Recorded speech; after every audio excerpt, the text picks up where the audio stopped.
दोस्तों, आज की हमारी कहानी शाहिद और पंपी के नाम। मैं बार बार अपना चेहरा दुपट्टे से छुपाते हुए लगभग भागती हुई जा रही थी, क्योंकि आज तो मेरी खैर नहीं थी। कॉलेज से वापसी पर जिस बस में मैं सवार होकर आती थी वो आज निकल गई थी और मैं काफ़ी देर तक बस का इंतज़ार करती रही, मगर बस नहीं मिली। इसलिए मैं तेज तेज कदम उठाती किसी रिक्शे या टैक्सी को रोकने की कोशिश में परेशान हो रही थी।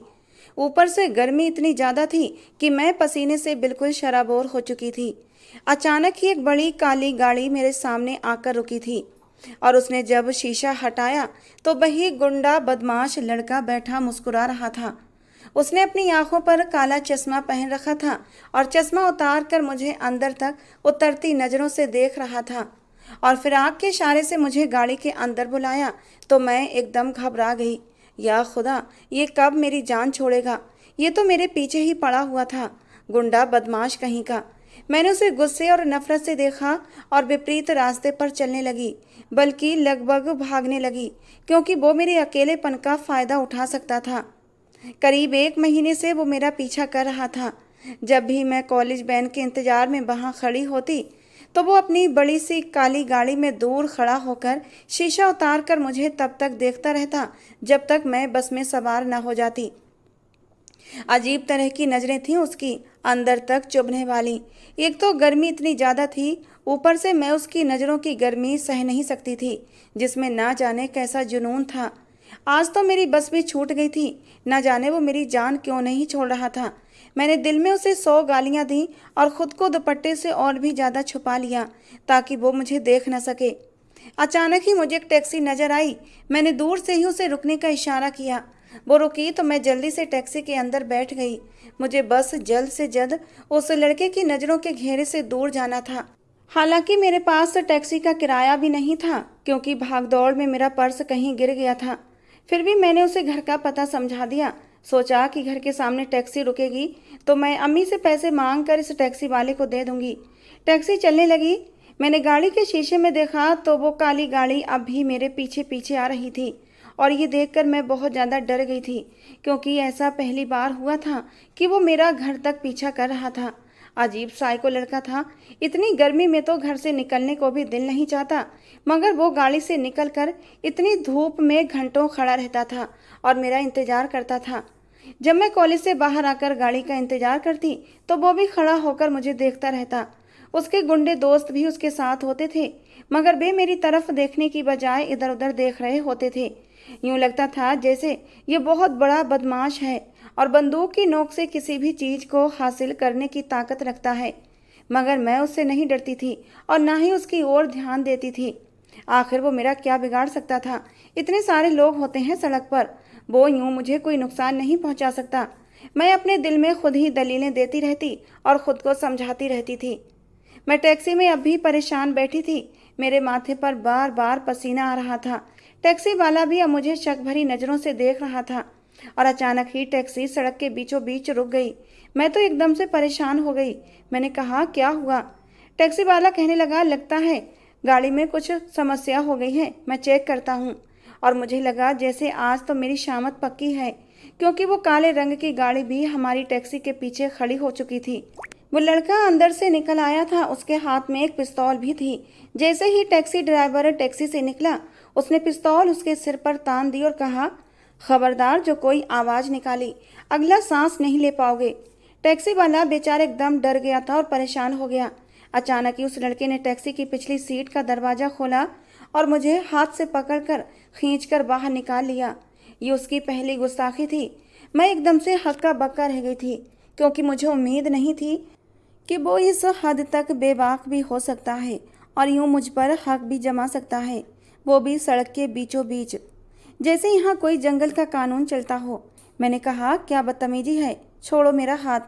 कहने लगा, आज ही तो पकड़ा है और मैंने तुम्हारा हाथ छोड़ने के लिए नहीं पकड़ा है, अब तो उम्र भर इसी हाथ को पकड़कर चलना है। वो अपनी आंखों में बेपनाह जुनून लिए मुझसे मुखातिब हुआ था। मैंने कहा, अगर तुमने मेरा हाथ न छोड़ा तो मैं चीखने चिल्लाने लगूंगी, तुम्हें पुलिस पकड़ कर ले जाएगी। छोड़ो मेरा हाथ, मुझे जाने दो। मेरी बात पर वो जोर से कहकहा लगाकर हंस पड़ा। कहने लगा, कौन सी पुलिस? पुलिस वाले तो रोज मेरे डेरे पर आकर मेरे साथ चाय पीते हैं और खुशगप्पियां हाँकते हैं। तुम मुझे नहीं जानती, इसलिए चुपचाप मेरे साथ चलो, तुम्हारे हक में यही बेहतर होगा। कब से मैं इस दिन का इंतजार कर रहा हूँ। इससे पहले मैं कोई और भी हल्ला मचाती, उसने मुझे हाथ से खींचकर अपनी गाड़ी में बिठा लिया था। उसके गुंडों की गाड़ियां भी उसकी गाड़ी के पीछे पीछे चलने लगीं। गाड़ी सड़क पर तेज रफ्तारी से दौड़ रही थी और मेरा दिल भी ट्रेन की रफ्तार से धड़क रहा था। एक ही पल में मेरी दुनिया पलटने वाली थी, बल्कि पलट कर रह गई थी।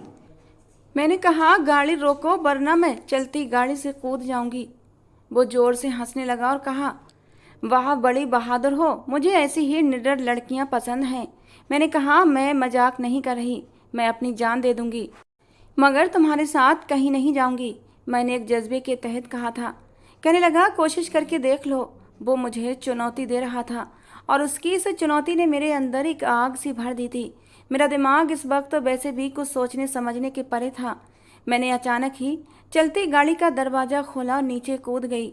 गाड़ी इतनी तेज रफ्तार से चल रही थी कि मैं सड़क पर बल खाती हुई नीचे कच्ची सड़क से होकर झाड़ियों के अंदर गिर गई थी, क्योंकि मुझे वाकई अपनी इज्जत से ज़्यादा और कोई चीज़ प्यारी नहीं थी और मैं जानती थी कि वो किस मकसद के लिए मुझे अगवा करके ले जा रहा था। मेरा सिर बहुत भारी हो रहा था। मुझे लगा जैसे मेरी आंखों के आगे अंधेरा छा रहा है और ये आंखें अब कभी भी नहीं खुलेंगी।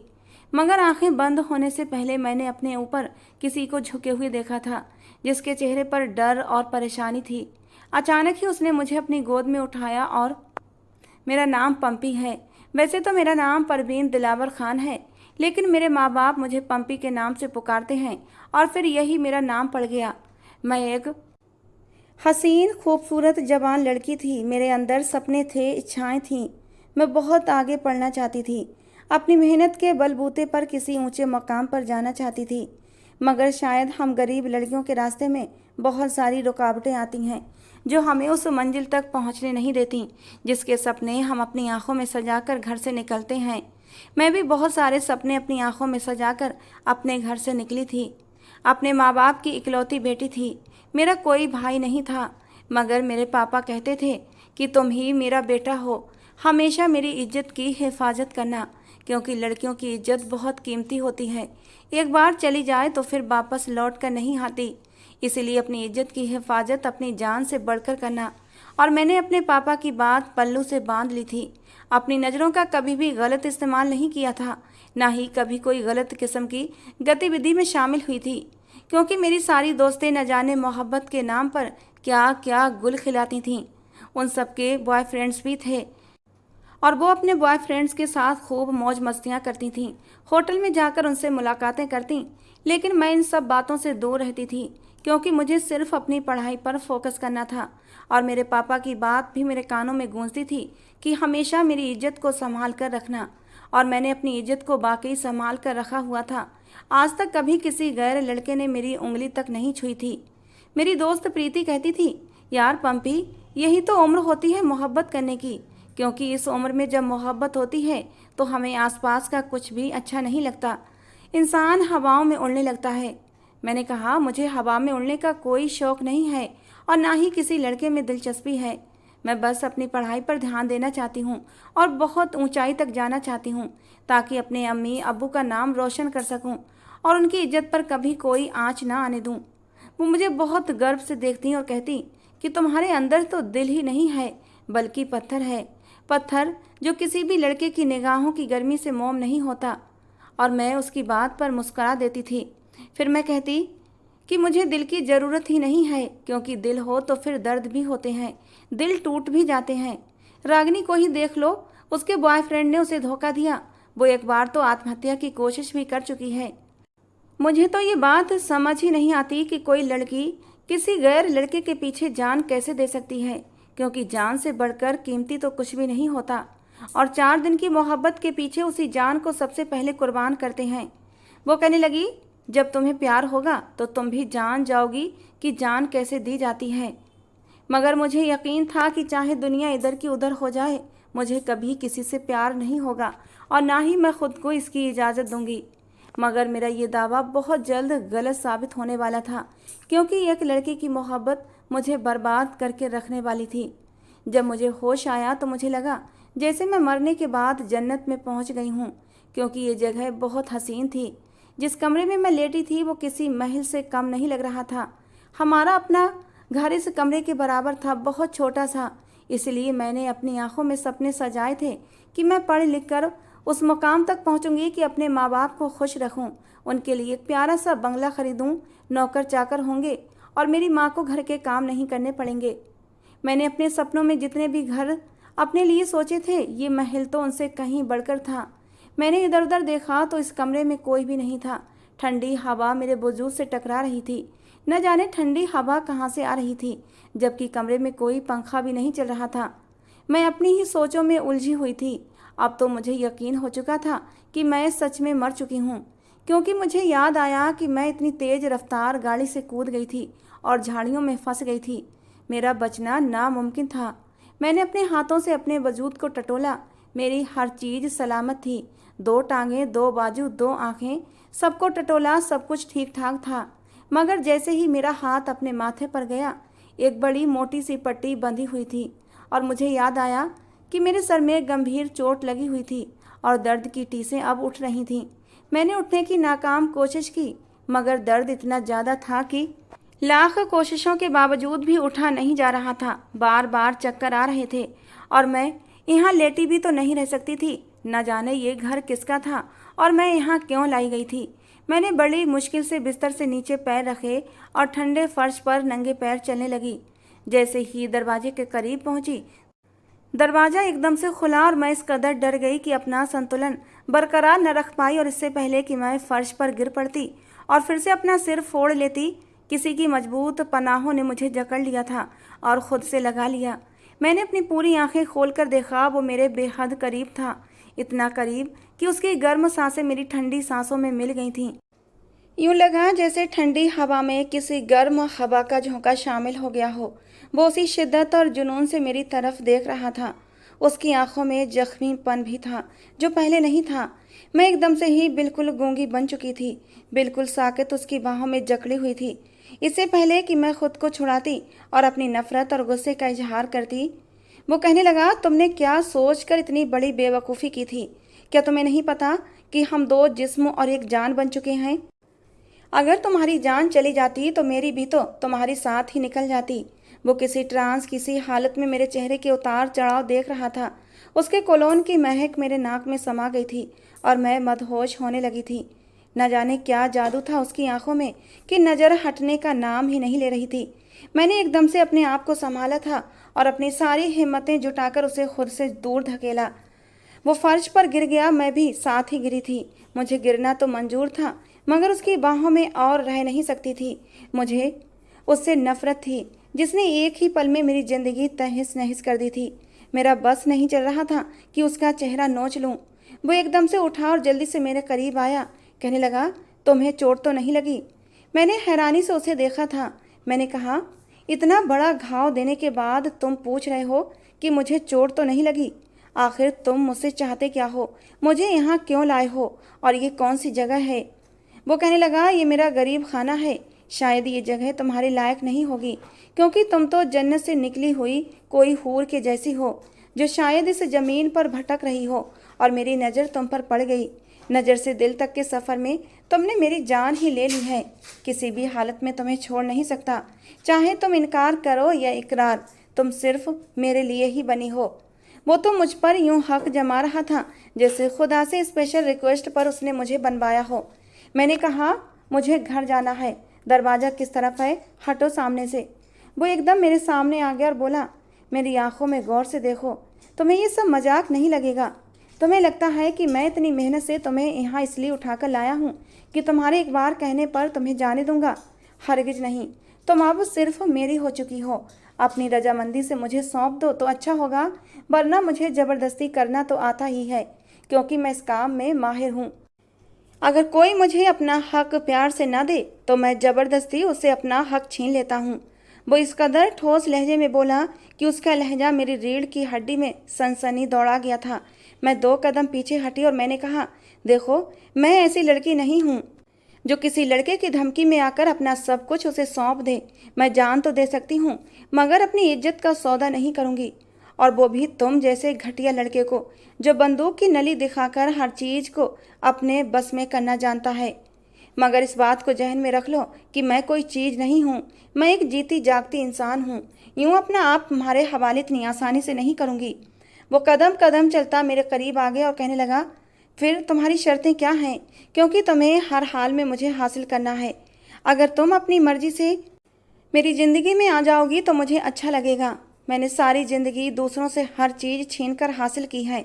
अपनी मोहब्बत के मामले में मैं ज़बरदस्ती करना नहीं चाहता। मुझे बताओ तुम क्या चाहती हो? मैं जानता हूँ कि तुम एक इज्जतदार लड़की हो और मेरा तरीका गलत है, मगर मेरी मोहब्बत गलत नहीं है। बहुत मोहब्बत करता हूँ तुमसे, और इस मोहब्बत में बहुत आगे तक निकल आया हूँ। अब वापस पलटना मेरे लिए मुमकिन नहीं है। वो अपनी आंखों में मोहब्बत के दिए जगमगाने लगा था। मैंने कहा, मैं लानत भेजती हूँ ऐसी मोहब्बत पर। 2 टके की मोहब्बत है तुम्हारी। तुम तो मोहब्बत शब्द से भी वाकिफ नहीं हो। मोहब्बत तो महबूब के लिए अपनी ख्वाहिशों को कुर्बान करने का जज्बा है, ना कि महबूब की ख्वाहिशों को अपना गुलाम बनाने का। मैं किसी भी सूरत में नहीं मानूंगी, अपनी जान ले लूंगी, मेरे करीब मत आना। वो कहने लगा, चलो फिर शादी कर लेते हैं। फिर तो तुम करीब आने दोगी ना मुझे? और मैं उसकी बात सुनकर हैरान रह गई थी।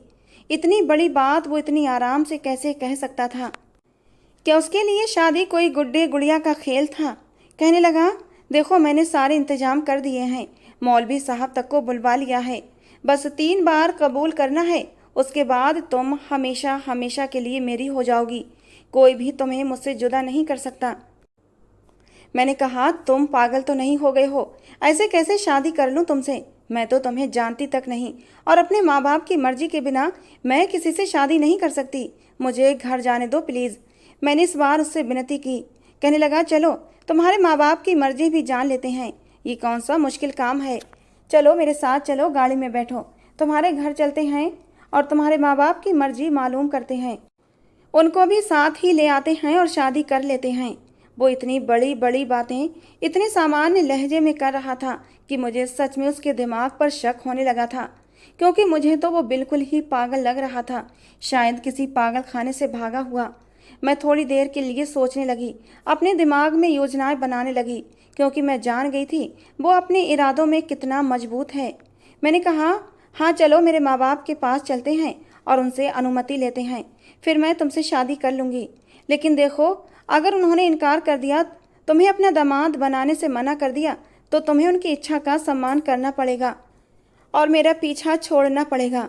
मेरी बात सुनकर वो अचानक से कहने लगा, जब मैं ये चीज़ उन्हें दिखाऊंगा ना, तो वो कभी भी इनकार नहीं करेंगे।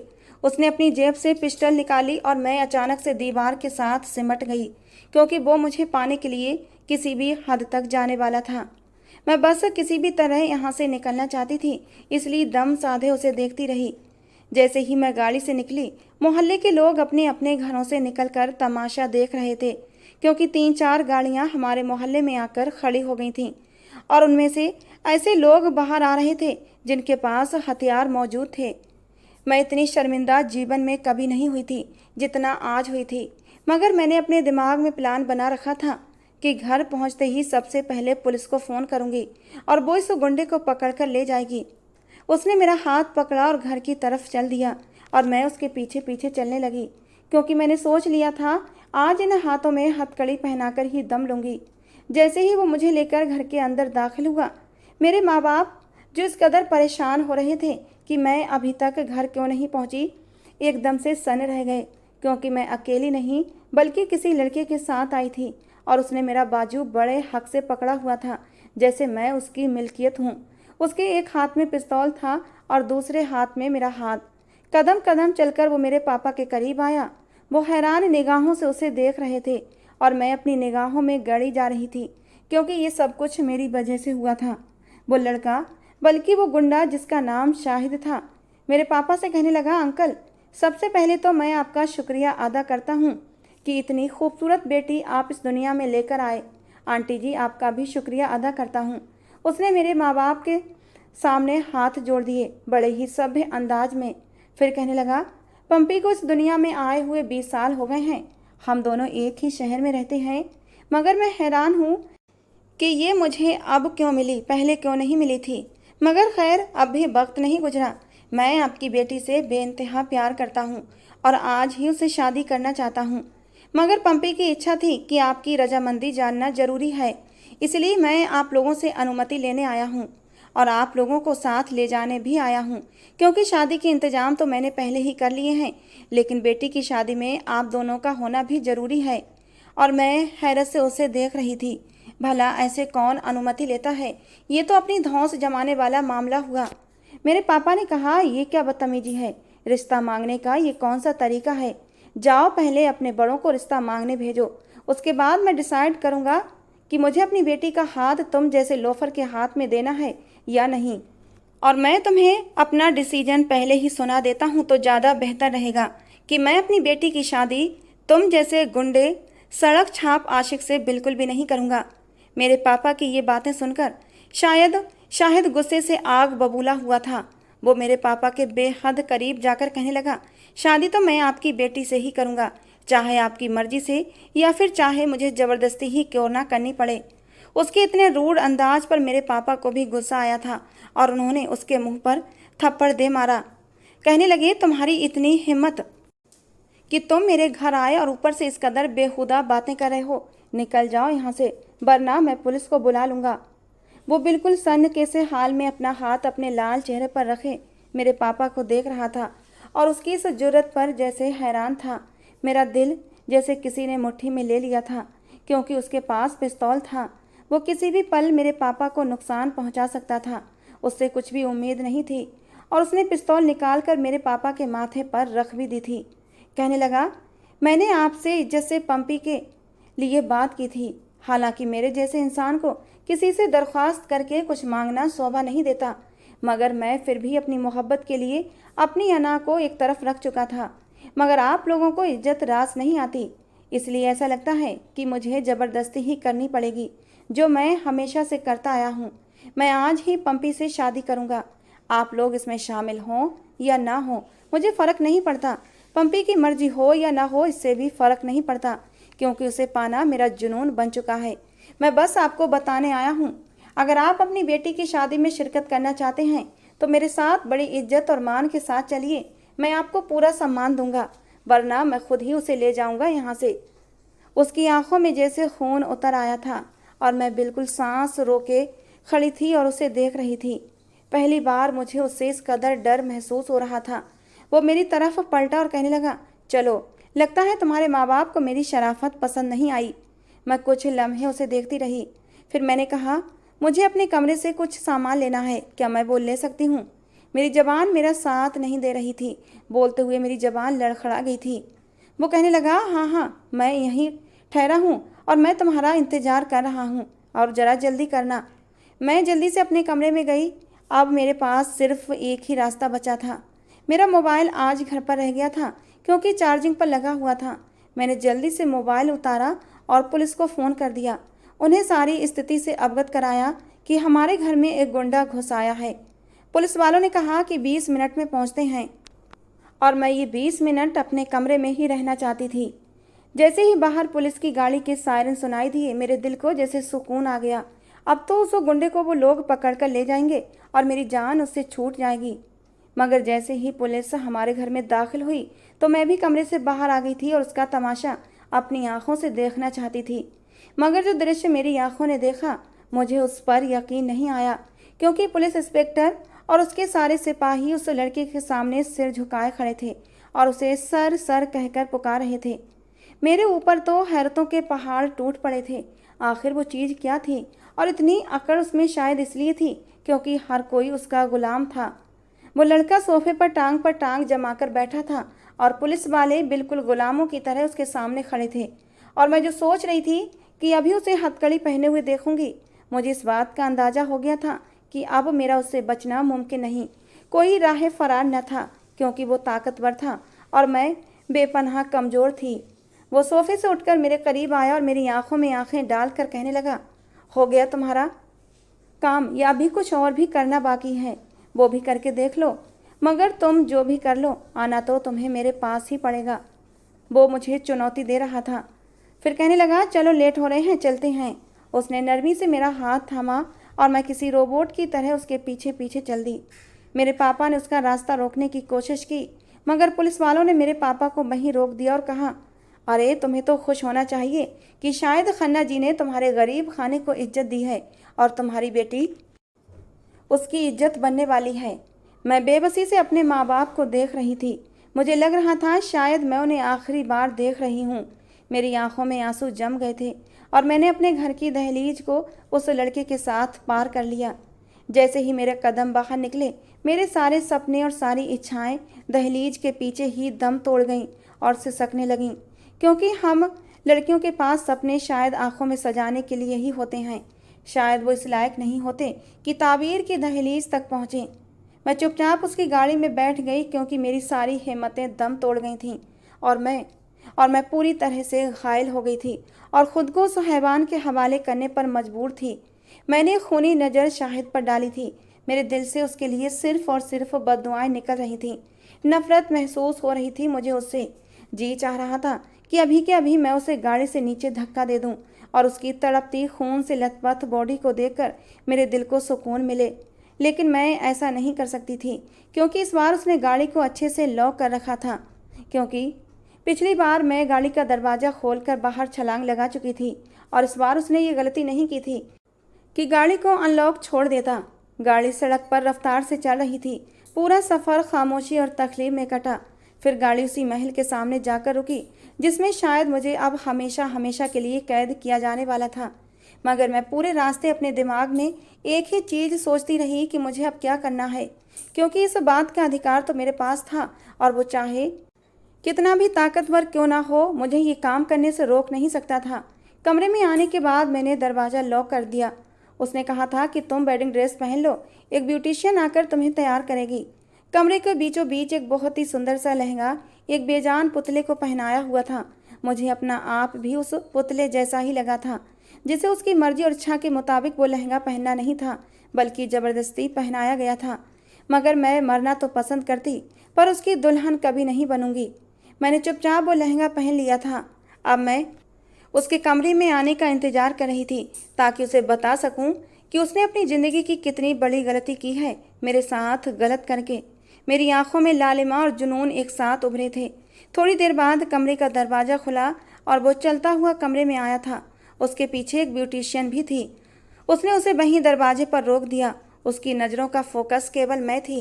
वो किसी ट्रांस किसी हालत में मेरे बिल्कुल पास आ गया और कहने लगा, आखिर तुमने खुद को मुझे सौंपने का फैसला कर ही लिया।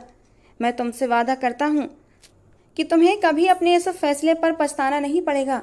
मेरा तरीका गलत हो सकता है, मगर मैं तुम्हें इस दुनिया की सारी खुशियाँ दूंगा कि तुम्हारे सारे गम ख़त्म हो जाएंगे। हम दोनों ही एक दूसरे की आंखों में देख रहे थे, वो मोहब्बत से और मैं नफ़रत से।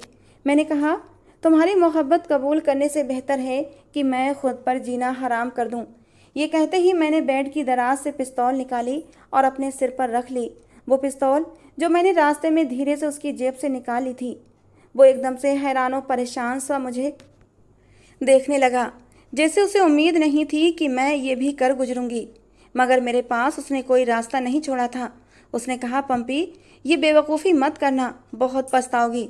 मैंने कहा, जिंदा रहूंगी तो पछताऊंगी ना, क्योंकि तुम्हारे साथ ज़िंदगी गुजारने से बेहतर है कि मैं मौत को खुशी खुशी गले लगा लूं। ये कहते कहते मैंने ट्रिगर दबाया था और गोली चलने की आवाज़ से पेड़ों पर बैठे पक्षी एकदम से फड़फड़ाकर उड़ गए थे, क्योंकि उन्होंने एक ऐसा दृश्य देख लिया था जो बहुत ही भयानक था। गोली की भयानक आवाज़ के साथ साथ एक चीख और भी बुलंद हुई थी, जो शाहिद की थी। उसकी चीखों से पूरा कमरा दहल उठा था। दोस्तों, ये पंपी और शाहिद के नाम की कहानी थी। ये कहानी का पहला भाग था। इसका अगला भाग कल इसी समय अपलोड किया जाएगा। अब तक की कहानी आपको कैसी लगी, इसके बारे में अपनी राय ज़रूर देना। मिलते हैं दोस्तों कल इसी समय इस कहानी के एक अगले भाग के साथ।